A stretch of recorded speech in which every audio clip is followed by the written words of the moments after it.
Hello everyone, स्वागत है आप सभी का होम साइंस वर्ल्ड में। आज की जो हमारी क्लास होने वाली है वो आपके यूजीसी नेट जेआरएफ जो कि 18 जून का आपका एग्ज़ाम है उससे संबंधित कुछ एमसीक्यू हम यहाँ पर देखने वाले हैं जो कि एग्ज़ाम के उद्देश्य से काफ़ी महत्वपूर्ण होंगे। तो ये मैराथन है आपकी और एग्ज़ाम सिटी का आप लोग को पता ही चल गया होगा, अपडेट हो गया है कि कब है और सेकेंड शिफ्ट में 18 जून को आपका एग्ज़ाम है। देख लीजिएगा किसका कहाँ पर सेंटर पड़ा है। तो ये जो आपके होम साइंस के जो क्वेश्चंस हैं जो कि प्रीवियस ईयर में पूछे गए हैं काफ़ी महत्वपूर्ण है क्योंकि क्वेश्चन यहाँ से बहुत रिपीट होते हैं, आप भी देखेंगे। लेकिन अभी के टाइम में जो क्वेश्चन है काफ़ी करंट से संबंधित भी क्वेश्चन बहुत पूछे गए हैं, तो उन्हीं से संबंधित हम यहाँ पर देखने वाले हैं क्वेश्चंस। तो आइए देख लेते हैं।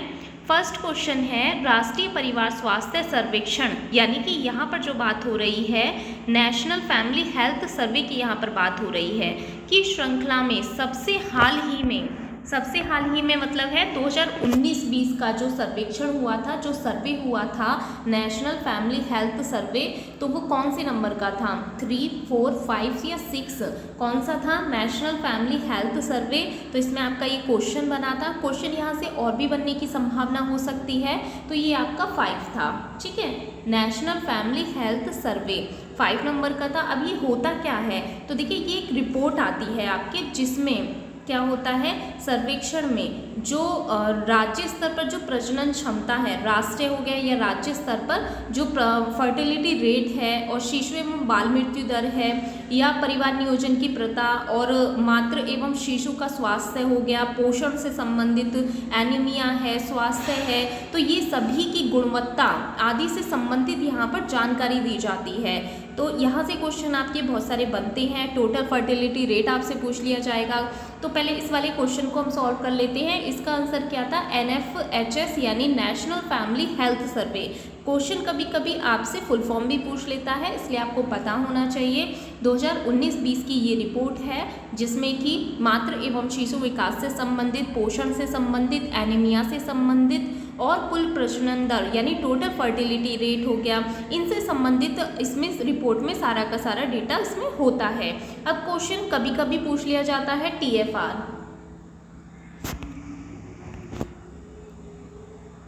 TFR कितना है? यानी टोटल फर्टिलिटी रेट, जिसे हम कुल प्रजनन दर कहते हैं। तो यदि हम देखें कि NFHS 4 में यानी नेशनल फैमिली हेल्थ सर्वे 4 जो था उसमें 2.2 थी, लेकिन जो आपकी ये हाल ही की जो रिपोर्ट आई थी 2019-20 में नेशनल फैमिली हेल्थ सर्वे 5 जो हुआ था, तो इसमें TFR जो है यानी टोटल फर्टिलिटी रेट जो है वो 2.0 हो गया यानी 2 हो गया। ये क्वेश्चन आपके बहुत पूछे गए हैं, ऐसे क्वेश्चन पूछे भी जाते हैं अदर एग्ज़ाम्स में और आपके होम साइंस में भी। बाकी जितने भी एग्ज़ाम्स होते हैं अक्सर इस टाइप के क्वेश्चन आपके बन जाते हैं। तो कितनी हो गई है? 2.0 हो गई है।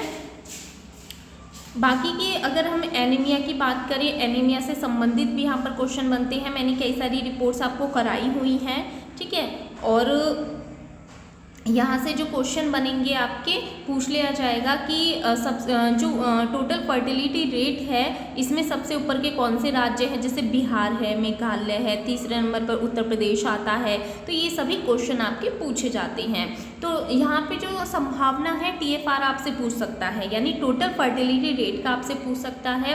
बाकी NFHS मैंने बता ही दिया है, नेशनल फैमिली हेल्थ सर्वे 5 जो है ये आपका 19-20 में हुआ था, 2019-20 में।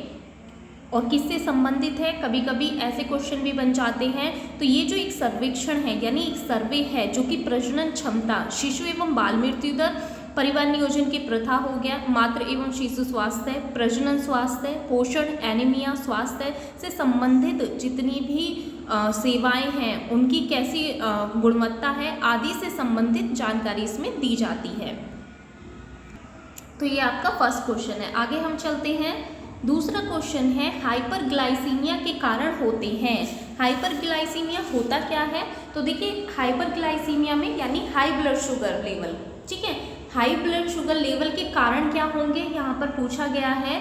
यानी हाइपरग्लाइसीमिया जब शुगर ज़्यादा हो जाए, हाई ब्लड शुगर लेवल, तो उसके क्या कॉजेज़ होते हैं? ऑप्शन है बहुत कम ग्लूकागोन, बहुत कम इंसुलिन प्रतिरोध, आहार का बढ़ा हुआ सेवन या आहार का घटा हुआ सेवन। तो किस कारण से हाइपरग्लाइसीमिया देखा जाता है? तो देखिए बहुत कम इंसुलिन, जब इंसुलिन जो है बहुत कम प्रोड्यूस होता है तब ये देखा जाता है। इंसुलिन प्रतिरोध यानी इंसुलिन रेसिस्टेंस देखा जाता है। और जब आप डाइट में बहुत ज़्यादा मीठा खा रहे हैं, आहार का बढ़ा हुआ सेवन भी, ये तीनों ही इसके रेस्पॉन्सिबल होते हैं।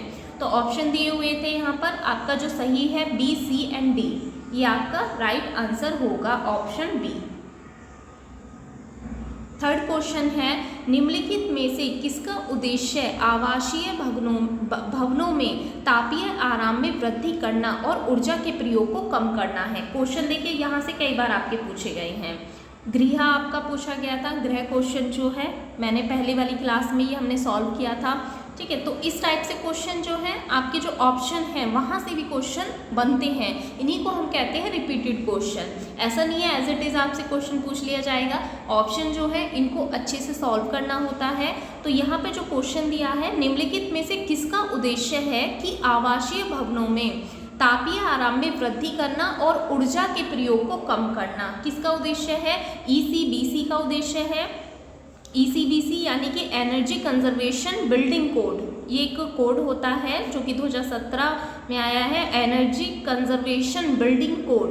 ECBC की फुल फॉर्म होती है BEE यानी bureau of energy efficiency building bylaw, और गृह यानी कि green rating for integrated habitat assessment, sorry क्या फुल फॉर्म है इसकी? Green rating for integrated habitat assessment.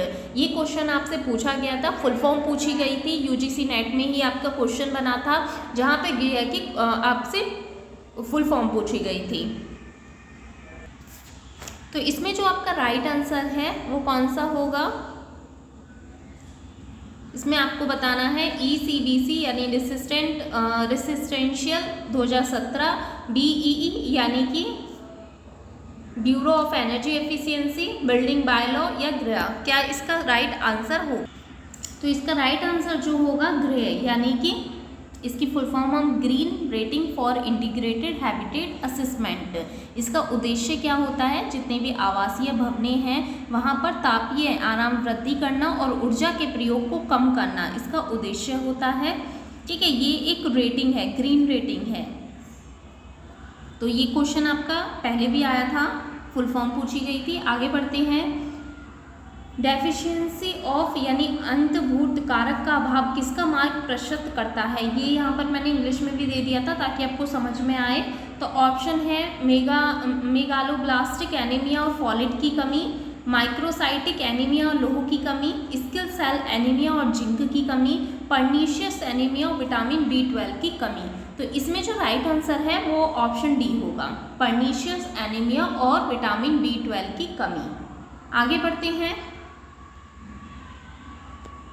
सूक्ष्मदर्शी के अंदर कोई मशीनीकृत कपास रेशा का अनुप्रस्थ दृश्य कैसा प्रतीत होता है? क्वेश्चन ये आपका पहले भी पूछा जा चुका है। तो यदि हम कपास की बात करें, देखिए बहुत अच्छा टॉपिक है, यहाँ से हमारे कई सारे क्वेश्चन सॉल्व हो जाएंगे। यदि हम कपास की बात करें तो कपास कैसा रेशा है? कपास जो है आपका कैसा रेशा है? एक तो ये प्राकृतिक फाइबर है यानी नेचुरल फाइबर है, नेचुरल फाइबर के अंतर्गत आता है, किंग ऑफ फाइबर इसे कहा जाता है।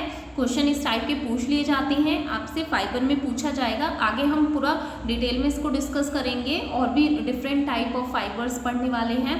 तो देखिए जो कपास है नेचुरल फाइबर यानी प्राकृतिक रेशा है, किंग ऑफ फाइबर भी इसे कहा जाता है। और इसके लिए जो जलवायु की ज़रूरत होती है, क्लाइमेट की ज़रूरत होती है, वो उष्ण कटिबंधीय जलवायु। और मिट्टी कैसी ज़रूरत होती है इसकी? काली मिट्टी, ठीक है, काली मिट्टी की ज़रूरत होती है। उष्ण कटिबंधीय जलवायु इसके लिए की ज़रूरत होती है। और लगभग 4 से 5 महीने में ये जो पौधा है आपका ये पूर्ण विकसित हो जाता है। 4 से 5 महीने का इसमें टाइम लगता है। और लगभग इसकी जो ऊंचाई है वो 36 से 144 इंच तक होती है। कितनी ऊंचाई होती है? 36 से लेकर 144 इंच, ठीक है। तो ये चीज़ें आपको ध्यान में रखनी है।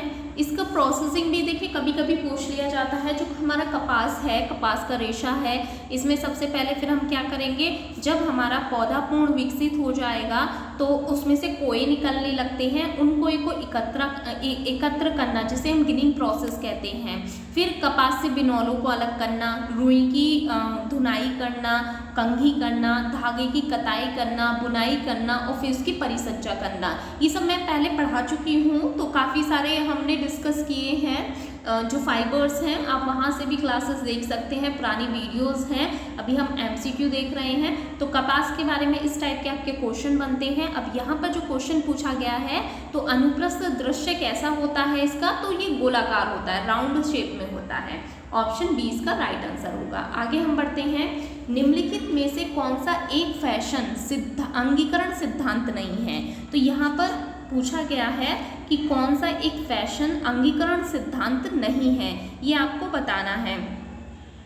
तो देखिए फैशन के बारे में हम लोग कई बार पढ़ चुके हैं। फैशन क्या है, कौन कौन से इसके सिद्धांत होते हैं। तो इसमें आपके आ जाते हैं, जैसे ट्रिकल डाउन हो गया, ट्रिकल अक्रॉस हो गया, ट्रिकल डायगोनल हो गया, ट्रिकल अप हो गया, ये सभी सिद्धांत के अंतर्गत आ जाते हैं। फैशन अडॉप्शन थ्योरी जिसे हम बोलते हैं, ठीक है। तो इसमें आपका जो राइट आंसर होगा वो कौन सा होगा, वो आपको बताना है।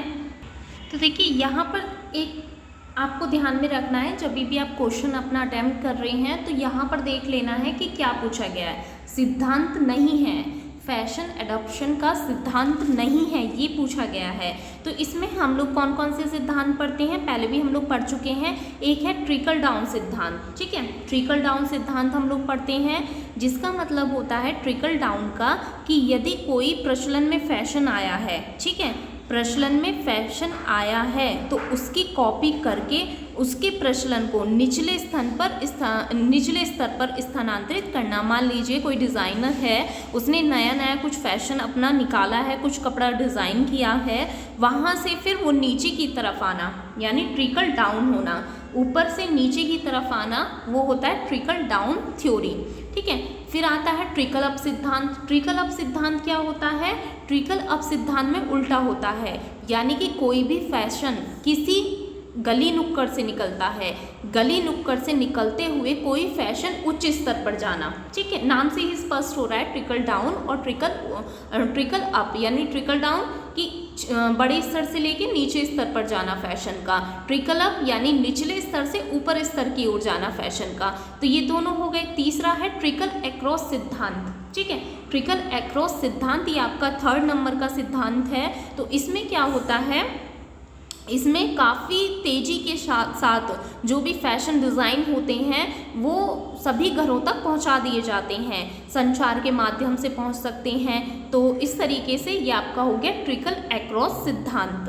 तो ये तीनों ही क्या हैं, आपके फैशन थ्योरी से संबंधित हैं, तीनों ही, जिसमें आपका ट्रिकल डाउन सिद्धांत आ जाता है, ट्रिकल अप सिद्धांत आ जाता है, ट्रिकल अक्रॉस सिद्धांत आ जाता है। यानी ट्रिकल अक्रॉस मतलब बहुप्रसार होना, किसी भी फैशन का प्रसार होना, यानी कि आधुनिक संचारों के माध्यम से हो या फिर किसी भी माध्यम से फैशन शैली का काफ़ी तेज़ी से आपने देखा होगा कुछ फैशन डिज़ाइंस ऐसे हैं कि बहुत ही तेज़ी से सारे में फैल जाते हैं। तो ये तीनों ही क्या हैं, फैशन के सिद्धांत है। अब इसमें पूछा गया है कौन सा नहीं है, इसलिए जल्दबाजी में आपको क्वेश्चन अटेम्प्ट नहीं करना है। कभी कभी हम क्या करते हैं कि हमने यहाँ तक देखा फैशन अंगीकरण का सिद्धांत है और जल्दी से हमने देखा ट्रिकल डाउन हमने पढ़ा है, ट्रिकल अप हमने पढ़ा है, लेकिन अब उसमें पूछा गया है कौन सा नहीं है। तो ट्रिकल डायगोनल, ठीक है, ये आपका ऑप्शन सी जो है इसका राइट आंसर होगा।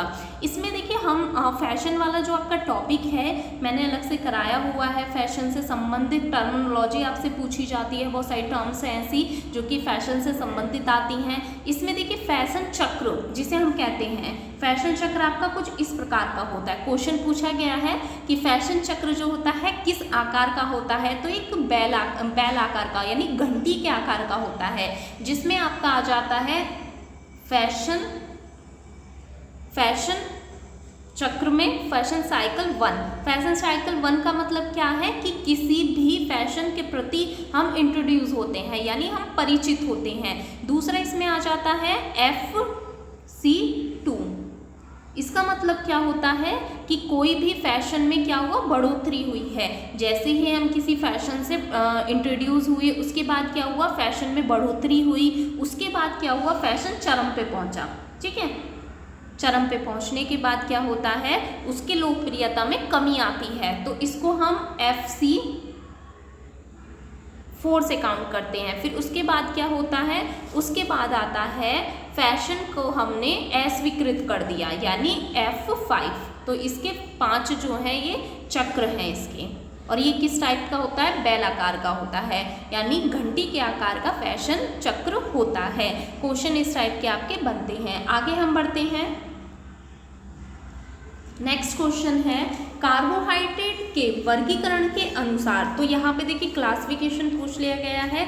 जितने भी न्यूट्रिएंट हैं, कार्बोहाइड्रेट है, विटामिन्स हैं, मिनरल्स हैं, प्रोटीन है, एक तो इनके टाइप्स आपको पता होनी चाहिए। ठीक है, क्लासिफिकेशन आपको पता होना चाहिए। क्लासिफिकेशन में भी सब क्लासिफिकेशन आपको पता होना चाहिए, क्योंकि क्वेश्चन आपके इस टाइप के बनते हैं, पूछ लिए जाते हैं। इसलिए आपको अच्छे से जितने भी न्यूट्रिएंट हैं उनको पढ़ के जाइएगा। यदि हम फूड एंड न्यूट्रिशन की बात करें तो देखिए कार्बोहाइड्रेट के वर्गीकरण के अनुसार ऑप्शन है, राइबोज एक मोनोसैकेराइड है, सुक्रोज एक डाइसैकेराइड है, इंसुलिन एक ओलिगोसैकेराइड है, या फिर माल्टोट्रायोज एक ओलिगोसैकेराइड है, या फिर रिबुलोज एक पॉलीसैकेराइड है। यहाँ पर ऑप्शन दिए हुए हैं, कौन सा ऑप्शन इसमें राइट होगा। तो देखिए पहले हम इसको समझ लेते हैं। ठीक है, यहाँ पे क्लासिफिकेशन है आपका कार्बोहाइड्रेट का। तो कार्बोहाइड्रेट के क्लासिफिकेशन में हम 3 पढ़ते हैं, मोनोसैकेराइड हो गया आपका, डाइसैकेराइड है और पॉलीसैकेराइड है। तीनों में ही आपका सब क्लासिफिकेशन है। जैसे कि मोनोसैकेराइड जो है उसमें आपका ग्लूकोज आ जाता है, फ्रैक्टोज आ जाता है और गैलेक्टोज आता है। तो ये तीनों हैं आपके। ग्लूकोज जो है जिसे हम ग्रेप शुगर कहते हैं, ब्लड शुगर कहते हैं, डेक्सट्रोज शुगर कहते हैं। डिफरेंट टाइप्स आपसे पूछ लिए जाएंगे या फिर डिफरेंट नाम। जैसे यहाँ पर आपका क्वेश्चन है, यहाँ पे आपसे पूछ लेगा कौन सी डेक्सट्रोज शुगर है, क्या डेक्सट्रोज शुगर ग्लूकोज है। तो इस टाइप के क्वेश्चन भी आपके बनते हैं। तो देखिए ग्लूकोज जो है क्या है, ग्रेप शुगर हम कहते हैं, ब्लड शुगर हम कहते हैं, डेक्सट्रोज शुगर हम इसे कहते हैं। तो ये सभी ग्लूकोज को हम कहते हैं, डिफरेंट इसके नाम हैं। फ्रैक्टोज जो है, फ्रैक्टोज जो कि फ्रूट शुगर है। ठीक है, फ्रैक्टोज क्या है, सबसे मीठी शुगर होती है जिसे हम फ्रूट शुगर के नाम से जानते हैं। फिर है आपका गैलेक्टोज। गैलेक्टोज जो है ये किस टाइप की है, तो इसे हम ब्रेन शुगर कहते हैं, ये मिल्क में पाई जाती है। फिर डाइसैकेराइड हो गया आपका। डाइसैकेराइड जो है इसके भी 3 टाइप्स होते हैं, सुक्रोज है, माल्टोज है, लैक्टोज है। इनको भी अलग अलग नामों से जाना जाता है। जैसे कि माल्टोज को माल्ट शुगर कहते हैं। ठीक है, सुक्रोज जो है इसको हम टेबल शुगर कहते हैं, रसोई घर में यूज़ होने वाली शुगर कहते हैं। जो आप चीनी यूज़ करते हैं ना अपने नॉर्मल किचन में, तो उसको हम, वो सुक्रोज होती है आपकी। ठीक है, टेबल शुगर हो गया और रसोई घर वाली शुगर हो गया। व्यापारिक शुगर इसे कहा जाता है, गन्ना शुगर इसे कहा जाता है। तो ये सभी सुक्रोज के नाम हैं अदर। फिर है आपकी लैक्टोज शुगर जो कि दुग्ध शर्करा यानी मिल्क शुगर होती है। तो ये सभी किसकी टाइप्स हैं, ये डाइसैकेराइड के हैं। आगे चलते हैं, पॉलीसैकेराइड पे आ जाते हैं। पॉलीसैकेराइड में आपके कौन कौन से आ जाते हैं, एक है स्टार्च हो गया, डेक्स्ट्रीन है, ग्लाइकोजन है, सेलुलोज और पैक्टिन। ये सभी पॉलीसैकेराइड के टाइप्स हैं। अब हमारा जो क्वेश्चन था कि क्या राइबोज एक मोनोसैकेराइड है। ठीक है, क्या राइबोज एक मोनोसैकेराइड है, ये आपको बताना था। तो आंसर जो था इसमें क्या है सही, ये आपको बताना है। तो देखिए सुक्रोज क्या है, अभी हमने पढ़ा था सुक्रोज किस टाइप की शुगर है, तो सुक्रोज डाइसैकेराइड है। ठीक है, सुक्रोज क्या है, डाइसैकेराइड है। तो अभी हमने ये पढ़ा था।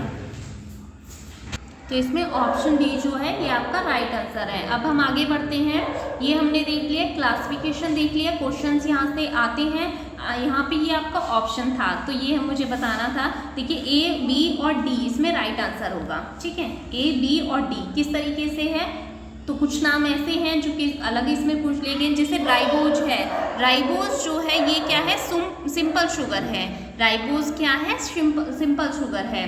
तो ये आपका ए, बी, डी जो है ये आपका राइट आंसर। ए, बी और डी। ठीक है, ये आपका राइट आंसर था। किस प्रकार था तो इसको हम समझते हैं। देखिए राइबोज क्या है, राइबोज आपकी सिंपल शुगर है यानी कि मोनोसैकेराइड है, जिसमें आपका ग्लूकोज है और आपका रिब्यूलोज है, राइबोज है और आपका फ्रैक्टोज है, ये सभी क्या है मोनोसैकेराइड हैं। वहीं यदि मैं बात करूं सुक्रोज की, सुक्रोज क्या है डाइसैकेराइड है। फिर है माल्टोज, माल्टोज एक ओलिगोसैकेराइड है, तो ये भी आपका सही है। माल्टोज जो है ओलिगोसैकेराइड है, रेफरोज है। ठीक है, ये सभी क्या हैं आपके, तो ऑप्शन इसमें जो आपका सही आंसर था ऑप्शन बी है। तो इसको देख लीजिएगा, अच्छे से पढ़ लीजिएगा क्लासिफिकेशन को। आगे हम बढ़ते हैं। नेक्स्ट क्वेश्चन है, निम्नलिखित में से कौन सा पादप रेशा है। पादप रेशे की बात यहाँ पर की गई है। तो देखिए क्लासिफिकेशन वैसे तो मैं पहले भी पढ़ा चुकी हूँ, एक बार हम रिवाइज कर लेते हैं। तो हमने पढ़ा था क्लासिफिकेशन ऑफ टेक्सटाइल फाइबर्स, तो इसमें आपके आ जाते हैं नेचुरल फाइबर। ठीक है, नेचुरल फाइबर और मैन्युफैक्चर्ड। नेचुरल जो कि हमें प्राकृतिक द्वारा प्राप्त होते हैं, मैन्युफैक्चर्ड यानी मानव निर्मित रेशे होते हैं। नेचुरल में आपके आते हैं सेलुलोज से संबंधित, प्रोटीन से संबंधित और मिनरल्स रेशे। ठीक है, ये तीनों ही क्या हैं आपके नेचुरल रेशों के अंतर्गत आते हैं। तो ये हमने देखा। आगे हम देखते हैं कि जो आपके सेलुलोज से प्राप्त होते हैं यानी आपके पौधों से जो प्राप्त होने वाले रेशे हैं वो कौन कौन से हैं। तो इसमें भी इन्होंने 3 पार्ट में इनको डिवाइड किया हुआ है। एक तो बास्ट यानी तने से प्राप्त होने वाले, पत्ते से प्राप्त होने वाले और बीज से प्राप्त होने वाले। तो जो कि सेलुलोज जो है कैसे हैं, प्राकृतिक रेशे हैं जो कि हमें पौधों से प्राप्त होते हैं, जिसमें आपका आ जाता है तने से प्राप्त होने वाले, पत्ते से प्राप्त होने वाले और बीज से प्राप्त होने वाले। क्वेश्चन पूछे जाते हैं, हमेशा एक ना एक क्वेश्चन आपको मिलेगा, चाहे वो आपका कोई भी एग्जाम हो, यहाँ से पूछा जाता है, इसलिए क्लासिफिकेशन को अच्छे से आप पढ़िएगा।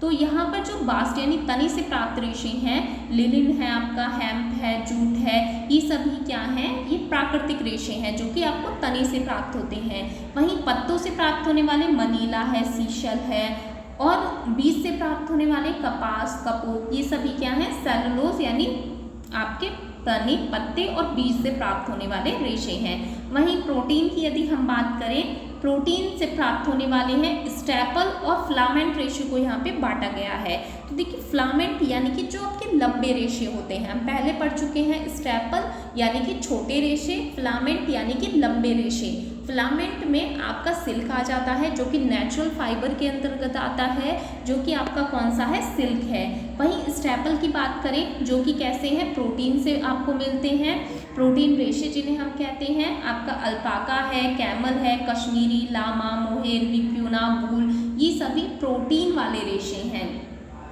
तो ये सभी कैसे हैं, नेचुरल हैं, सेलुलोज से प्राप्त प्रोटीन से प्राप्त होने वाले रेशे हैं। फिर है मिनरल से आपका है एस्बेस्टस। ठीक है, ये मिनरल वाला यानी खनिज से प्राप्त रेशा है। आगे हम देखते हैं, जो हमारा क्वेश्चन था वो था निम्नलिखित में से कौन सा पादप रेशा है। तो पादप रेशा कौन सा है इसमें, शीशल। अभी हमने यहाँ पर देखा यानी हमें पौधों से जो प्राप्त हो रहा है, तो सीसल कैसा है, सीसल है आपका जो पौधों से प्राप्त हो रहा है और पौधों में पत्तों से प्राप्त होने वाला रेशा है। तो ऑप्शन इसमें डी, ऑप्शन कर लीजिएगा इनको, ए बी, सॉरी लिखने में थोड़ी सी दिक्कत आती है इसमें, तो ये आपको सही कर लीजिएगा, ऑप्शन 20 को कर लीजिएगा। आगे हम बढ़ते हैं।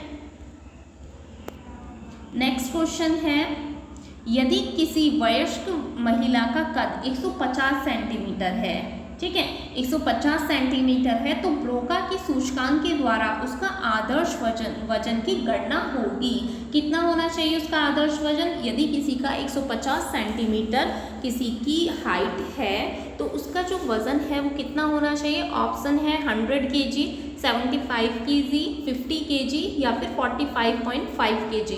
तो इसका जो राइट आंसर होगा वो होगा ऑप्शन सी, यानी कि 50 kg उसका सही आंसर होगा। उसका जो वेट है अकॉर्डिंग BMI के, तो कितना होना चाहिए, 50 होना चाहिए यदि उसकी हाइट 150 सेंटीमीटर है। आगे हम बढ़ते हैं। कार्बोहाइड्रेट से ATP उत्पाद यानी मोल प्रति मोल ग्लूकोज है, तो इसका क्या राइट आंसर होगा, इसका आपको बताना है। तो देखिए कार्बोहाइड्रेट यानी ग्लूकोज के एक अणु के पूर्ण ऑक्सीकरण से ATP के जो एटीपी के 38 मोल का उत्पादन होता है। एटीपी यानी कि एडिनोसाइन ट्राइफॉस्फेट, ठीक है। तो आपका ऑप्शन सी इसमें राइट आंसर होगा। आगे बढ़ते हैं, सूची 1 को सूची 2 से मिलान करना है। ये आपका एजुकेशन एक्सटेंशन का टॉपिक है। तो इसमें कुछ परियोजना, प्रयोग, प्रोजेक्ट दिए गए हैं, उनको मैच करना है किसके द्वारा लाए गए। यहाँ से कई बार आपका क्वेश्चन बना है, जैसे कि नीलोखेरी प्रयोग है, पायलट प्रोजेक्ट है, मार्तंडम परियोजना है, गुड़गांव प्रयोग है।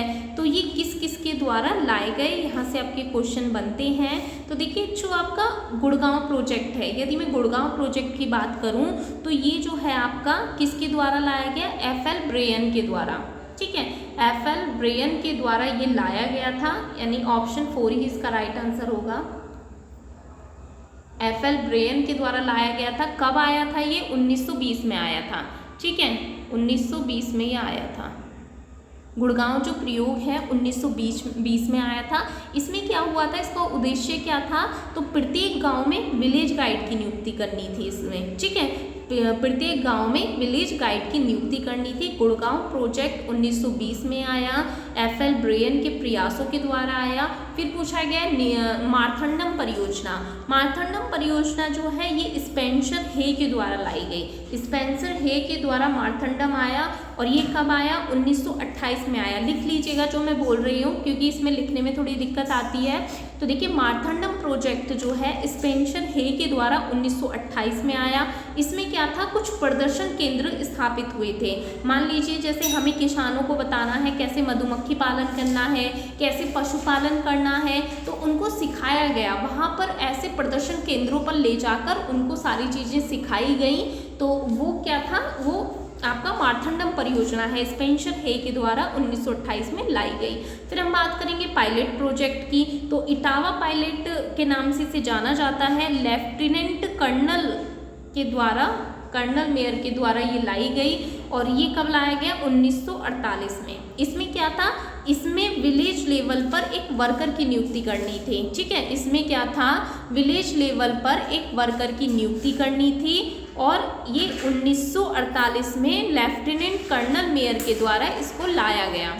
आगे हम चलते हैं, नीलोखेरी प्रयोग। नीलोखेरी जो प्रयोग है श्री ए केडे के द्वारा लाया गया। नीलोखेरी प्रोजेक्ट 1947 में लाया गया। इसमें जो भी शरणार्थी थे, जो कि पाकिस्तान से आए शरणार्थी थे, उनको बसाने और उनके रहने हेतु कार्यक्रम चलाया गया था। तो इसमें जो आपका ऑप्शन है वो कौन सा सही होगा, ऑप्शन ए इसमें राइट आंसर होगा, ठीक है। इसको मैच कर लीजिएगा, ऑप्शन ए इसमें राइट आंसर होगा। आगे हम बढ़ते हैं, लघुकालीन अवार्ड फैशन कहलाता है। लघुकालीन अवार्ड फैशन क्या कहलाता है, ऑप्शन है स्टाइल, फेड, क्लासिक या फिर चिक। तो क्या कहलाता है, लघुकालीन अवार्ड फैशन, यानी कि जो कि बहुत कम टाइम के लिए। देखिए, अभी हमने फैशन चक्रों की बात की थी।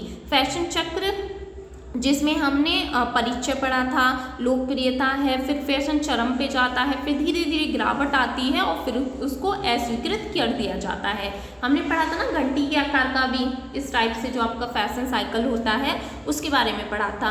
अब इसमें क्या है, इसमें पूछा गया है लघुकालीन अवार्ड फैशन जो है, तो ये क्या कहलाता है, फेड कहलाता है, ठीक है। ऑप्शन इसका, जो कि बहुत कम समय तक के लिए फैशन रहने वाली शैली है। बहुत कम समय तक, आपने देखा होगा कुछ ऐसे फैशन हैं जो कि आते हैं लेकिन बहुत कम टाइम के लिए टिकते हैं, उनको फेड्स कहा जाता है, ठीक है। तो इसका राइट आंसर है फेड्स। आगे हम बढ़ते हैं, SMCR मॉडल है। SMCR मॉडल क्या है, किसके द्वारा दिया गया है, model of communication was proposed by. संप्रेषण को MSCR मॉडल का प्रस्ताव किसके द्वारा दिया गया है, David Maslow, David Erikson, David Sherman, पता नहीं क्या है ये, डेविड बर्लो। तो ये डेविड बर्लो के द्वारा दिया गया है। यानी कि SMCR की फुल फॉर्म क्या होती है, कभी कभी देखिए फुल फॉर्म भी पूछ ली जाती है। इसमें क्या होगा, सोर्स होगा कोई आपके पास, फिर मैसेज, फिर चैनल और फिर रिसीवर। यानी आपके पास कोई सोर्स होना चाहिए। आप किसी से कम्युनिकेट कर रहे हैं तो आपके पास कोई सोर्स हो, ठीक है। सोर्स फिर आप मैसेज करेंगे, कोई चैनल के माध्यम से करेंगे और फिर वो रिसीवर उसको रिसीव करेगा। तो ये पूरा SMCR मॉडल है जो कि डेविड बर्लो के द्वारा दिया गया है। क्वेश्चन यहाँ से भी देखिए पूछे जाते हैं, जितने भी कम्युनिकेशन मॉडल हैं उनको आप एक बार अच्छे से देख लीजिएगा। मैंने भी कम्युनिकेशन पढ़ाया हुआ है, चाहे तो आप वहाँ से भी देख सकते हैं। आगे हम बढ़ते हैं। नेक्स्ट क्वेश्चन है, उत्तर किशोर काल अथवा 20 के आरंभिक वर्षों से शुरू होकर 30 के दशक की विकासात्मक अवधि होती है। यानी 20 से लेके और जो 30 तक की अवधि होती है, 20 से लेके 30 की जो अवधि होती है वो कौन सी होती है? ऑप्शन है उत्तर किशोरावस्था, लेट एडोलसेंस, मध्य किशोरावस्था, आरंभिक वयस्कता या मध्य वयस्कता। Late adolescence, middle adolescence, early adulthood या फिर मिडिल एडल्टहुड। तो इसमें देखिए हम पहले क्या है, इसमें हम पढ़ते हैं एक चार्ट, ठीक है। हरलॉक के अनुसार बहुत क्वेश्चन बार पूछा गया है कि हरलॉक के अनुसार कौन सी अवस्था कब तक की होती है। तो देखिए इन्फेंसी यानी नवजात शिशु की अवस्था 0 से 2 वीक तक की होती है, ठीक है। बेबीहुड 2 वीक से लेके 2 साल तक जो होती है बेबीहुड की अवस्था होती है। चाइल्डहुड 2 से 6 की और प्यूबर्टी एज 6 से 12 की होती है। एडोलसेंस यानी किशोर अवस्था 13 से 21 की होती है और एडल्टहुड यानी 21 से 41 वर्ष की जो अवस्था होती है। अब हम इसमें 2 जगह इसको डिवाइड कर लेंगे क्योंकि हमसे तो पूछा गया है कि 20 से 30 की अवस्था जो होती है, यहाँ पे 21 से 41 दिया गया है, तो इसको हम अर्ली एडल्टहुड भी बोल सकते हैं। यानी अर्ली एडल्टहुड जो है ये आपके 20 से 30 की जो अवस्था है अर्ली एडल्टहुड में आती है। उसके बाद आपका एडल्टहुड है यानी 21 से 41 ईयर, फिर आपका मिडिल एज आ जाता है, देन ओल्ड एज आ जाता है। तो इस टाइप से हरलॉक के अकॉर्डिंग आप इसको देख लीजिएगा, क्वेश्चन आपके बनते हैं। आगे हम बढ़ते हैं। नेक्स्ट क्वेश्चन है, निम्नलिखित में से किस रंजक वर्ग का वस्त्र उद्योग में उपयोग प्रतिबंधित है? यानी किस ऐसी डाई का प्रयोग प्रतिबंधित कर दिया गया है, कौन सी है? ऑप्शन है azo dye, acid dye, basic dye या वेट डाइट। तो कौन सी है? Vat dye. तो देखिए इसमें जो ऑप्शन आपका सही होगा वो है एजो डाई। जो एजो डाई है इसमें क्या था, कार्सिनोजन जो है एमाइज जो है उसको शामिल होने की संभावना बताई गई थी, जिससे कि क्या है कैंसर के खतरे बढ़ सकते हैं। इसलिए भारत के सहित जैसे चीन है, जापान है आदि देशों में भी इसको बैन कर दिया गया है। किसको? एजोडाई को। अब यहाँ से एक क्वेश्चन आपका बनता है कि वाटर सॉल्युबल और इनसॉल्युबल कौन कौन सी डाई है। तो देखिए जो वाटर सॉल्युबल है इसको आप लिख लीजिएगा। वाटर सॉल्युबल यानी जल में घुलनशील डाई जो है वो है आपकी, एक तो है reactive, direct dye, acid dye, basic dye और मॉर्डेंट डाइट। ये क्या है आपकी, ये जितनी भी डाई हैं ये सभी आपकी वाटर सॉल्युबल हैं। वाटर सॉल्युबल यानी जल में घुलनशील जो डाई है, reactive dye, direct dye, acid dye, basic dye और मॉर्डेंट डाइट, ये सभी क्या है? डाई, ठीक है। जितने भी हैं ये जल में यानी वाटर सॉल्युबल होती हैं। इनसॉल्युबल में आ जाती है आपकी वॉट डाई, सल्फर, एजो, ये सभी क्या हैं? ये आपकी इनसॉल्युबल है। तो जो आपकी एजो डाई है ये क्या है? अघुलनशील है जल में यानी इनसॉल्युबल है। आगे हम बढ़ते हैं। नेक्स्ट क्वेश्चन है, मार्क जो यह सुनिश्चित करता है कि उत्पाद पर्यावरण हितैषी है, यानी जो भी उत्पाद है वो इको फ्रेंडली है। कौन सा मार्क ये आपको बताएगा, कौन सा चिन्ह आपको बताएगा कि जो उत्पाद है वो कैसा है, इको फ्रेंडली है? तो ऑप्शन है hallmark, Agmark, eco mark या फिर BIS मार्क ये हमने पहले पढ़ चुके हैं। तो देखिए पर्यावरण हितैषी की यदि हम बात करें तो इको मार्क आ जाता है। इको मार्क जो है ऐसे उत्पादों पर लगाया जाता है जो कि इको फ्रेंडली है। यदि इसका आप साइन देखेंगे, लोगो देखेंगे तो वो एक मिट्टी का घड़ा है, यानी मिट्टी का घड़ा मिट्टी से यानी कि प्राकृतिक है, पर्यावरण हितैषी है। पर्यावरण हितैषी का मतलब है कि जिनका आप जो चीज़ें हैं, जो भी प्रोडक्ट हैं उनका आप रीयूज़ अच्छे से कर सकें, वो प्रकृति में अच्छे से घुल जाएं, तो वो होते हैं इको फ्रेंडली। तो इको मार्क है आपका इको मार्क कब आया था? 1991 में आया था। क्वेश्चन स्टार्ट के भी आपके बन जाते हैं, 1991 में आया था। वहीं हम हॉलमार्क की बात करें जो कि ज्वेलरी, गोल्ड, इन सब पे लगाया जाता है, ये 2000 में आया था हॉलमार्क। ठीक है, हॉलमार्क कब आया था आपका? 2000 में आया था, जो कि किस पे लगाया जाता है? जो कि ऐसे उत्पादों पर लगाया जाता है जैसे गोल्ड है, ज्वेलरी है, उन पे लगाया जाता है। एग मार्क की बात करें, ये 1986 में आया था। ठीक है, 1986 में आया था आपका एग मार्क। BIS मार्क यानी ब्यूरो ऑफ इंडियन स्टैंडर्ड, ये आया था 1986 में। तो ये सभी को आप देख लीजिएगा। आगे हम बढ़ते हैं। कार्वेरिस निम्नलिखित के प्रकार हैं। कार्वेरिस निम्नलिखित के प्रकार हैं, तो यहाँ पर कुछ सर्विस दी हुई हैं जो कि हम पढ़ते हैं आपके, जिसमें है आपकी सिल्वर सर्विस हो गया, प्लेट सर्विस है, कैफेटेरिया सर्विस है, बुफेट सर्विस है। तो इसमें जो आपका राइट आंसर होगा वो होगा आपके बुफे सेवा, यानी बुफे सर्विस जो होती है, इसमें क्या होता है? बुफे भोजन में परोसने के लिए एक प्रक्रिया है। ठीक है, परोसने की एक प्रक्रिया है जिसमें भोजन को सार्वजनिक क्षेत्रों में रखा जाता है और व्यक्ति स्वयं ही भोजन परोसने लगता है। आप किसी भी मैरिज हॉल में जाएंगे तो वहाँ पे क्या है? बुफे सर्विस है, वहाँ पे रखा रहता है सारा जितना भी आइटम है और आप खुद से ही अपना खाना, थाली अपनी लगाते हैं। तो ये क्या है? कार्वेरिस जो है ये बुफे सर्विस का ही एक प्रकार होता है। आगे हम बढ़ते हैं। सूची 1 को सूची 2 से मिलान करना है। तो यहाँ पर कुछ लोक नाट्यशाला के प्रकार हैं, राज्य क्षेत्र हैं कि किस राज्य क्षेत्र से संबंधित है ये प्रकार, जिसमें आपका भवाई है, यक्षगान है, जात्रा है, नौटंकी है। तो देखिए कौन सा किससे संबंधित होगा, यहाँ पर आपको बताना है। भवाई किससे संबंधित है आपका?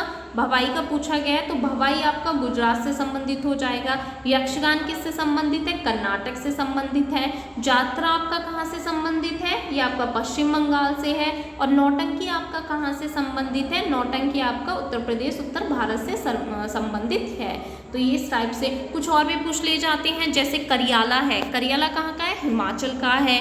ख्याल है वो कि राजस्थान का है। तेरुकुट्टू है, तमिलनाडु का है।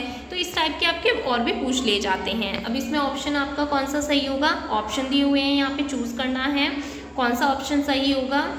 तो देखिए इसमें आपका A 2 B का 3, तो इसमें आपका ऑप्शन है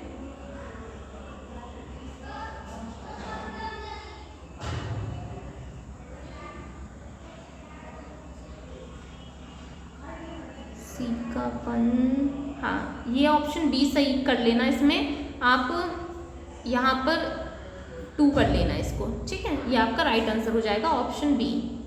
आगे हम बढ़ते हैं। कौशल निम्नलिखित घटक का अवयव है। ऑप्शन है भावात्मक, कालिक, संज्ञानात्मक, शारीरिक। तो किसका घटक है? तो ये संज्ञानात्मक विकास का घटक है। कौशल जो है आप कुछ भी सीखते हैं। ठीक है, कौशल का क्या होता है? आप किस तरीके से अपने आयोजन जो है उसको करते हैं, किस तरीके से आप अपने ज्ञान का प्रयोग करते हैं, किस तरीके से आप अपने लक्ष्य को प्राप्त करते हैं। तो ये संज्ञानात्मक विकास के अंतर्गत आ जाता है। आगे बढ़ते हैं। यहाँ पर आपसे कलर व्हील से क्वेश्चन पूछा गया है।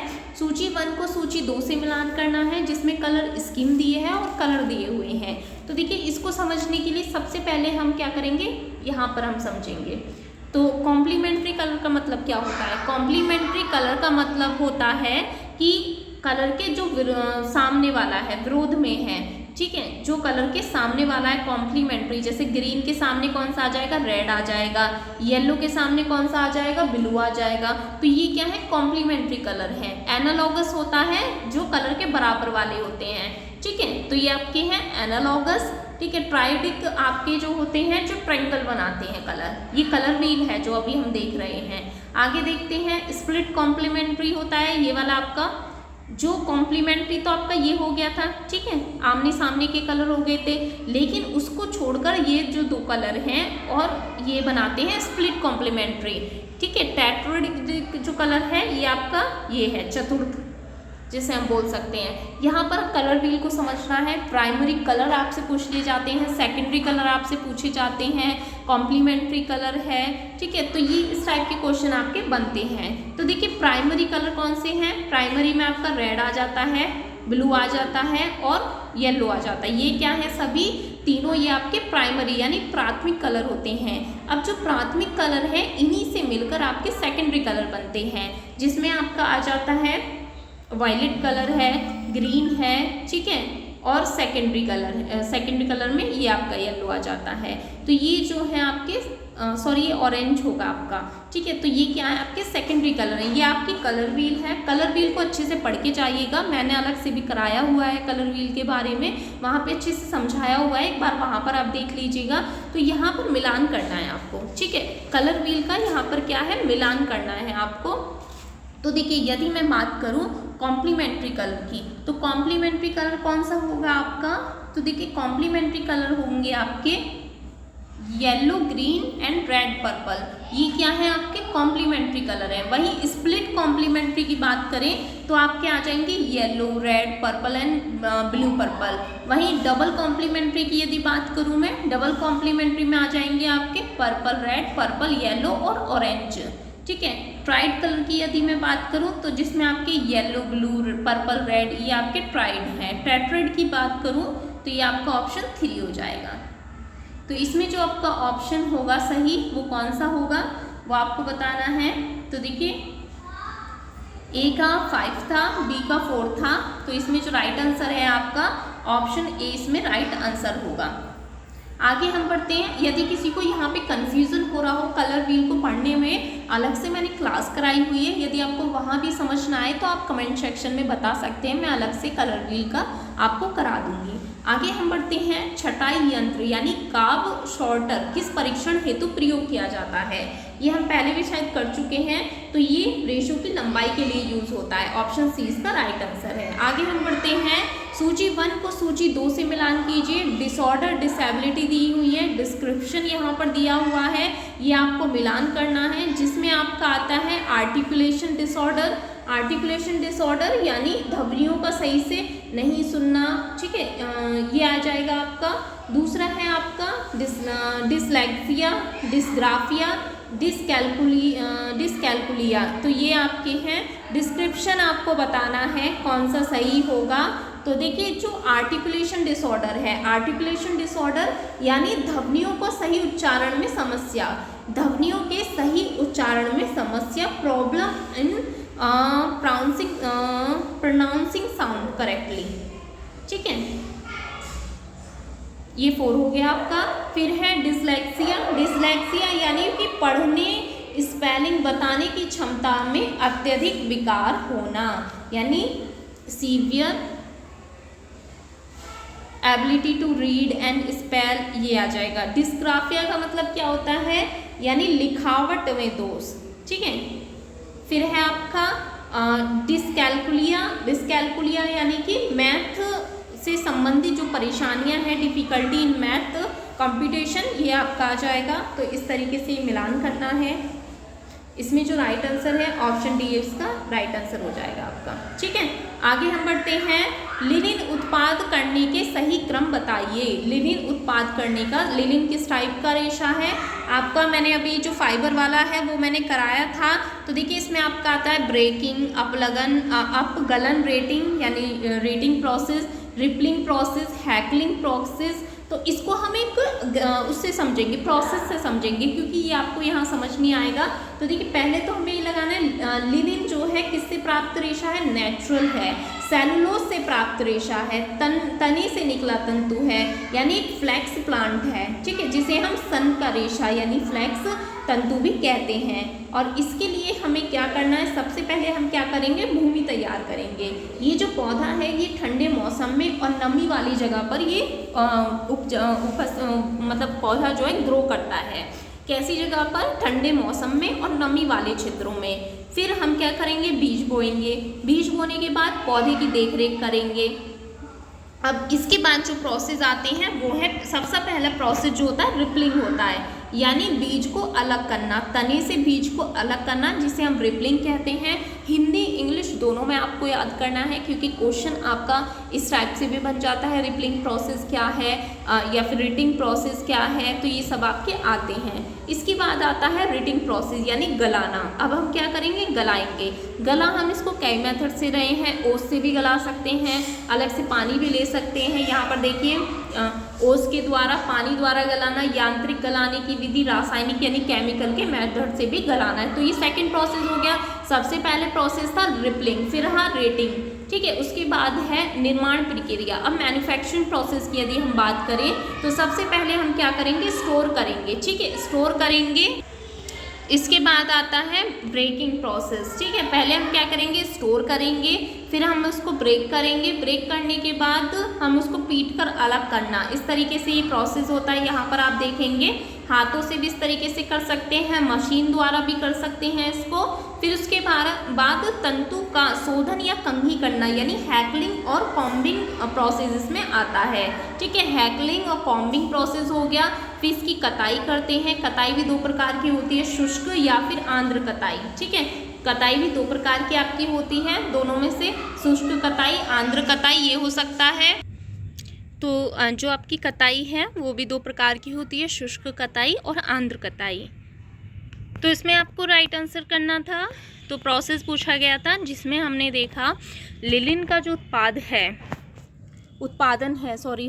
जो इसका उत्पादन है वो सबसे पहला प्रोसेस कौन सा हमने देखा था, रिपलिंग प्रोसेस, ठीक है। रिपलिंग आ गया आपका। दूसरा था रेटिंग आपका प्रोसेस आ गया। तीसरा था इसमें हैकलिंग, फिर है ब्रेकिंग, नहीं शायद आई थिंक ये आएगा आपका, फिर ब्रेकिंग आ जाएगा आपका। तो इस तरीके से ये आपका प्रोसेस होगा।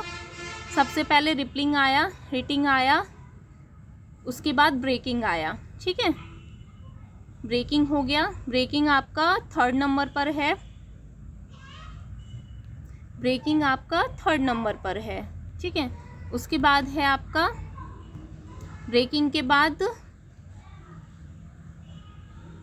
ये आ जाएगा आपका 4 नंबर पर, और हैकलिंग आ जाएगा आपका 5th नंबर पर, ठीक है। ये इस तरीके से कर लीजिएगा इसको।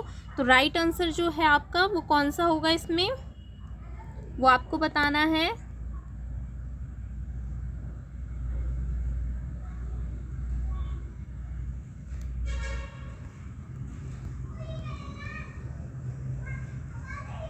ऑप्शन बी इसमें आपका राइट आंसर होगा, ठीक है। तो ये हमने देखा। आगे हम बात करते हैं 1000 किलो कैलोरी बराबर है। 1000 किलो कैलोरी किसके बराबर है ये आपको बताना है। तो देखिए 1000 किलो कैलोरी यानी कि 1000 किलो कैलोरी यानी कि 4184 किलो जूल के बराबर होती है।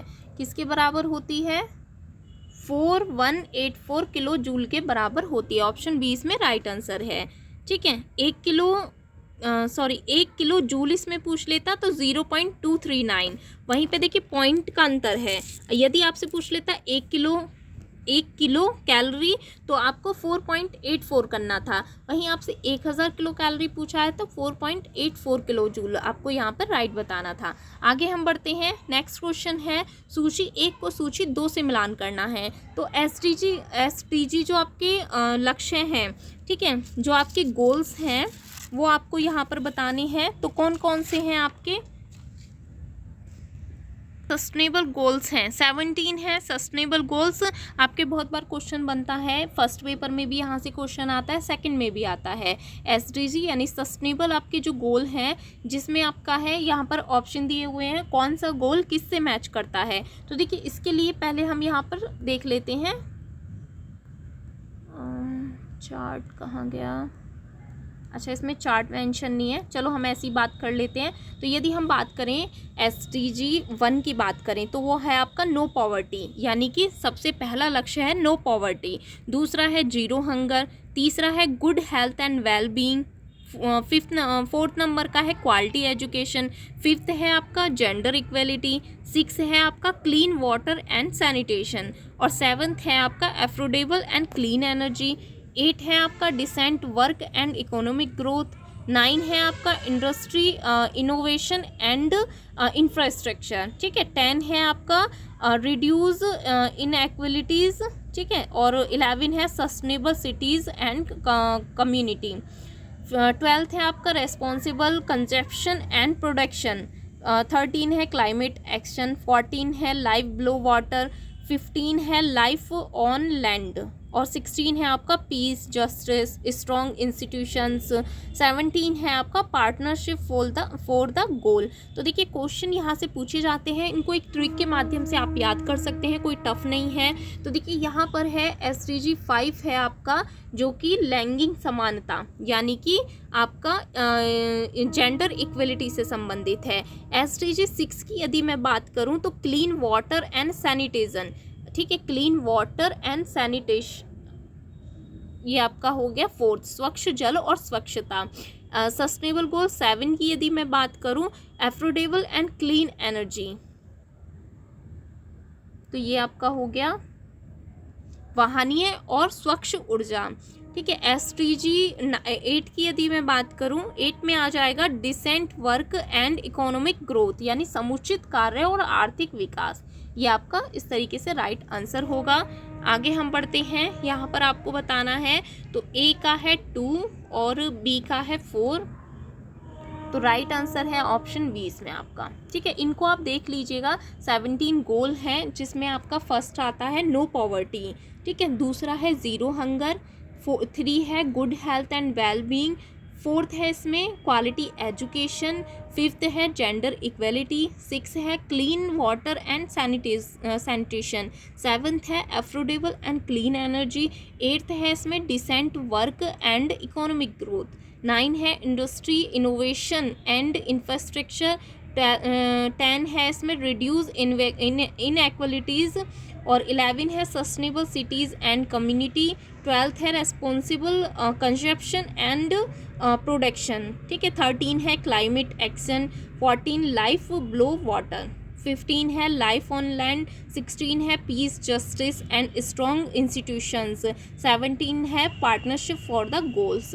तो इनको अच्छे से एक ट्रिक के माध्यम से बहुत सारी वीडियोस पड़ी हुई हैं, आप वहाँ से भी देख सकते हैं, क्योंकि ये जो आपका सस्टेनेबल गोल्स हैं ये आपके पूछे जाते हैं, बहुत सारे एग्ज़ाम्स में भी आपके क्वेश्चन यहाँ से बनते हैं, ठीक है। आपके पेपर फर्स्ट में यहाँ से क्वेश्चन पूछे गए हैं कई बार, और पेपर 2 में भी देखिए पूछा गया है होम साइंस में आपका, तो इस टाइप के आपके क्वेश्चन बनते हैं। आगे हम बढ़ते हैं, निम्नलिखित में से किसने समीपस्थ विकास का क्षेत्र यानी जोन ऑफ प्रॉक्सिमल डेवलपमेंट का उत्पादन किया है? तो किसने किया है? पियाजे, वाइगोट्स्की, वॉल्बी और एंसवर्थ। तो ऑप्शन 20 का राइट आंसर होगा। देखिए यहाँ से भी आपके बहुत सारे क्वेश्चन बने हैं, जितने भी वो दिए गए हैं, थ्योरीज दी गई हैं, उनको अच्छे से पढ़ लीजिएगा। जैसे कि पियाजे ने कौन सी दी है? संज्ञानात्मक थ्योरी दी है। एरिक्सन ने मनोसामाजिक सिद्धांत बताए हैं, तो उनको भी अच्छे से चार्ट के माध्यम से याद कर लीजिएगा। आगे हम बढ़ते हैं, फैशन उत्पाद के विक्रय और क्रय संबंधित गतिविधियों को क्या कहा जाता है? तो फैशन उत्पाद से यदि आप क्रय विक्रय कर रहे हैं तो उसको क्या कहेंगे? फैशन मर्चेंडाइजिंग, फैशन विज्ञापन, फैशन रिटेलिंग या फिर फैशन डिज़ाइनिंग। तो इसे क्या कहा जाता है? फैशन रिटेलिंग इसे कहा जाता है। आगे हम बढ़ते हैं, निम्नलिखित में से कौन सा एक परिवर्तनीय कॉलर है? तो देखिए कॉलर का भी कन्वर्टेबल कॉलर इसमें पूछा गया है। कन्वर्टेबल कॉलर कौन सा होगा जो कन्वर्ट हो सकता है? तो देखिए सेलर कॉलर किस टाइप का होता है? सेलर कॉलर जो है, वैसे कॉलर वाली वीडियो मैंने कराई हुई है, आप वहाँ से एक बार पढ़ सकते हैं, विद पिक्चर वहाँ पे मैंने बताया हुआ है कॉलर के टाइप्स। तो देखिए जो सेलर कॉलर होता है वो इस टाइप का होता है कुछ, और इस टाइप की यहाँ पे फ्रिल सी बनी होती हैं, ठीक है। आप आजकल आप टॉप में देखेंगे बहुत इस टाइप की फ्रिल होती हैं। पीटर पैन जो होता है, पीटर पैन आपका होता है इस टाइप का कॉलर होता है, इस टाइप का कुछ, ठीक है। फ्रॉक वगैरह में आपने लगा हुआ देखा होगा। वहीं बुशर्ट का जो है, जो शर्ट में आप देखते हैं ना कन्वर्टेबल जो है, वो आपका ये है कॉलर बुशर्ट वाला, ठीक है। तो कैप भी आपका इस टाइप का ही होता है कुछ कुछ, जैसे कि आपका ये है पीटर पैन है। तो इनको आप देख लीजिएगा, कॉलर की वीडियो मैंने कराई हुई है, वहाँ से आप इनको पढ़िएगा। आगे हम बढ़ते हैं, 28 क्वेश्चन है, एडगर डेल की कोन ऑफ एक्सपीरियंस के अनुसार निम्नलिखित में से किन दृश्य श्रव्य सहायक सामग्रियों के उपयोग से सूचना का अवधारणा अधिकतम होता है? तो देखिए हम एक वो पढ़ते हैं कि किसके माध्यम से हम ज़्यादा सीख सकते हैं। तो डेल ने एक वो दिया है इस तरीके से कौन के माध्यम से बताया गया है कि जो हम चीज़ें देखते हैं उनसे हम कितना सीख सकते हैं, सुनते हैं तो उनसे हम कितना सीख सकते हैं, या फिर प्रदर्शन हो रहा है, नाटकीकृत अनुभव हो रहा है तो उससे हम कितना सीख सकते हैं।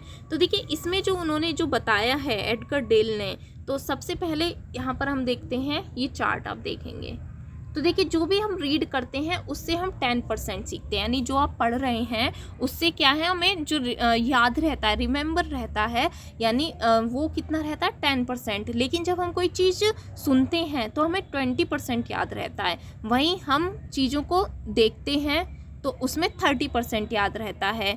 लेकिन जब हम कोई वॉचिंग वीडियोस देखते हैं तो उसमें आपका 50% है, एग्जीबिशन है यानी प्रदर्शन है, बहुत ज़्यादा सीखते हैं। वहीं पे आपका आ जाता है 17%, पार्टिसिपेट करते हैं किसी भी वर्कशॉप पे हम, तो वहाँ से हम कुछ 70% सीखते हैं। ठीक है, लास्ट है आपका कोई भी आप परफॉर्मेंस कर रहे हैं, प्रेजेंटेशन कर रहे हैं, वहाँ से आप 90% सीखते हैं। तो यानी कि कोई आप नाटकीकृत अनुभव कर रहे हैं तो सबसे ज़्यादा आप वहाँ से सीखेंगे।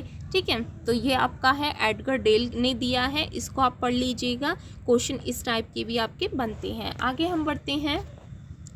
अनुप्रस्थ जठर निर्गमन यानी ट्रांसपाइलोरिक फीडिंग के उदाहरण हैं। ट्रांसपाइलोरिक फीडिंग जो है कौन कौन से इसके एग्जाम्पल्स हैं? नेसोगैस्ट्रिक ट्यूब फीडिंग, नेस्ट्रोड्यूडेनल ट्यूब फीडिंग, ज्यूजिनल और गैस्ट्रोस्टोमी और ज्यूजिनम स्टोमी ट्यूब फीडिंग। तो कौन कौन से इसके टाइप्स हैं? तो देखिए इसके टाइप्स की हम बात करें, एक तो आ जाता है इसमें नेसोड्यूडेनल, ठीक है, दूसरा है इसमें नेसोज्यूजिनल और तीसरा है इसमें ज्यूजिनोस्टोमी। तो ये बी, सी एंड ई, ये इसके राइट आंसर होंगे, B, C and E. Option B इसका राइट आंसर होगा। ठीक है, आगे हम बढ़ते हैं। भारत द्वारा प्रायोजित एवं कई देशों द्वारा समर्थित संयुक्त राष्ट्र महासभा ने वर्ष 2023 को निम्नलिखित रूप में घोषित करने का प्रस्ताव अंगीकृत किया। तो ये क्वेश्चन आपका देखिए पूछा गया है। ऑप्शन है अंतर्राष्ट्रीय दाल वर्ष, अंतर्राष्ट्रीय अनाज वर्ष, अंतर्राष्ट्रीय मिलेट वर्ष, अंतर्राष्ट्रीय लेगूम वर्ष। तो देखिए इसको जो अंतर्राष्ट्रीय मिलेट वर्ष इसको कहा गया था, भारत और कई देशों द्वारा संयुक्त राष्ट्र महासभा ने वर्ष 2023 को अंतर्राष्ट्रीय मिलेट वर्ष के रूप में घोषित किया था। इसके बाद क्वेश्चन आपसे शायद श्री अन्न के बारे में पूछा गया था, शायद मैंने ही कराया है वो, आप देख लीजिएगा एक बार वीडियोस में जाकर, श्री अन्न किसे कहा गया है। ठीक है, पोषण से संबंधित आपके क्वेश्चन बने हैं, पोषण क्या है, और वहाँ से बहुत सारे क्वेश्चन, पोषण माह क्या है, पोषण वाटिका क्या है, और सितंबर जो है आपका जो कि पोषण न्यूट्रिशन मंथ होता है उसमें क्या क्या कराया जाता है। तो इस तरीके से आपको ये सारी चीज़ें भी पढ़ के जानी हैं। जो भी करंट से संबंधित आपकी योजनाएं होती हैं वहाँ से आपके क्वेश्चन बनते हैं, उनको आप एक बार देख लीजिएगा। कहीं भी आपको कोई भी डाउट लगता है आप कमेंट सेक्शन में मेरे से पूछ सकते हैं, या कोई टॉपिक आपको ऐसा है कि एग्ज़ाम के पर्पज़ से आपको बहुत ही महत्वपूर्ण लग रहा है लेकिन समझ नहीं आ रहा है, तो आप कमेंट सेक्शन में लिख दीजिएगा। Thank you everyone.